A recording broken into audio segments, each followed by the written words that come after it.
Imagine a world with no filters, no likes, no food pics, no selfies, no stories, just raw, unfiltered life.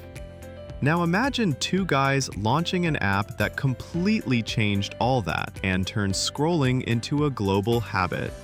This is the untold story of how Instagram was born, how it exploded into the cultural phenomenon we know today, and how it quietly rewired how we view our lives, one photo at a time. Let's rewind to the early 2010s. Smartphones were booming, Twitter was growing, Facebook was still king, but sharing photos? That was messy. Uploading from your phone was slow, clunky, and unappealing. That's when Kevin Systrom, a young Stanford graduate and ex-Google employee, had an idea. He loved photography and saw an opportunity to make mobile photo sharing simple and beautiful. One night, he casually pitched his idea at a party to a venture capitalist. Take a photo, apply a filter, share it instantly.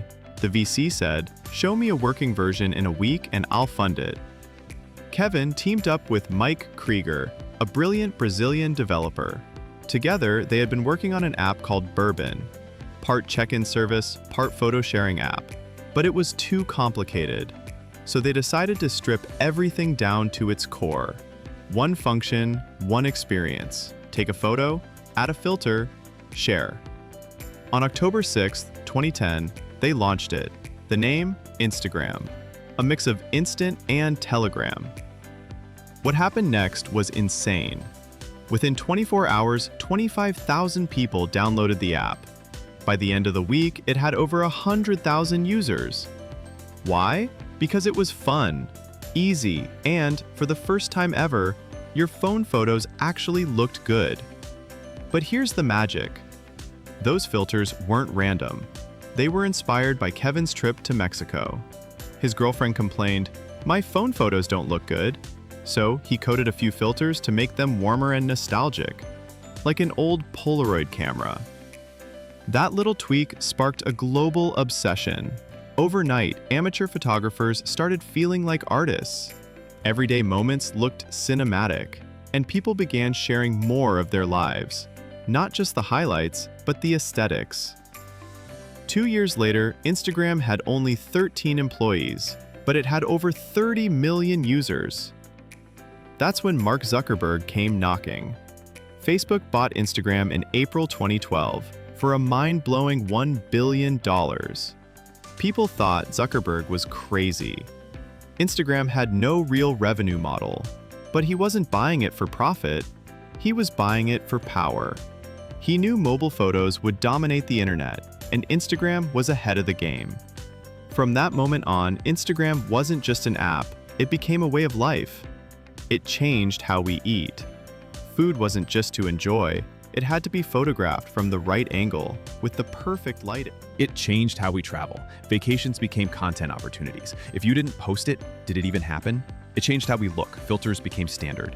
Then came Facetune, plastic surgery trends, and a new kind of beauty culture. And it changed how we shop. Instagram morphed into a digital shopping mall, where influencers could promote products, brands could target you with sponsored posts, and your friend from college could suddenly sell you skincare. Instagram turned everyday users into personal brands. Suddenly, anyone with good lighting and decent captions could become an influencer. Followers became currency. Likes became validation. The line between personal and professional started to blur. But Instagram didn't stop there. In 2016, they copied stories from Snapchat and won. They launched it, improved it, and suddenly everyone was posting vertical videos, disappearing selfies, and quick daily updates.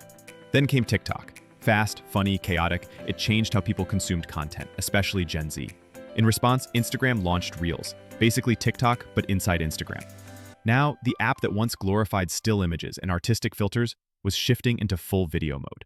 Reels became its new focus. Photo posts barely prioritized in the algorithm. But this evolution wasn't without problems. People began noticing the dark side of the app. The pressure to look perfect, the need for validation, the toxic comparison game. Mental health researchers started linking Instagram to anxiety and depression, especially among teens. Even Facebook's own leaked internal research confirmed it. Instagram was hurting young users' self-esteem. Influencers spoke out, celebrities criticized the platform, the algorithm was being blamed for pushing unrealistic standards and fueling addiction. And through all this, Instagram kept evolving, adding new features, introducing ads, focusing on monetization and shopping. Many users started to feel like the app was losing its soul. The original magic, the joy of simply sharing a cool photo with friends, started to fade under the weight of growth, competition, and corporate decisions.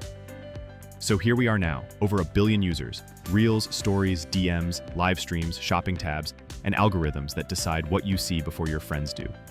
Instagram isn't just a photo app anymore. But the question is that a good thing? Instagram began as a simple idea: share beautiful moments. Today, it's an empire of influence, identity, and attention. It changed how we see the world and how we see ourselves. Try a leader. So what's next? Will it adapt to survive in the TikTok era? Or will it slowly fade into the background, like MySpace or Vine? One thing's for sure: no matter what happens, Instagram's impact on our culture is undeniable. It didn't just change photography, it changed human behavior. And all it took was a filter.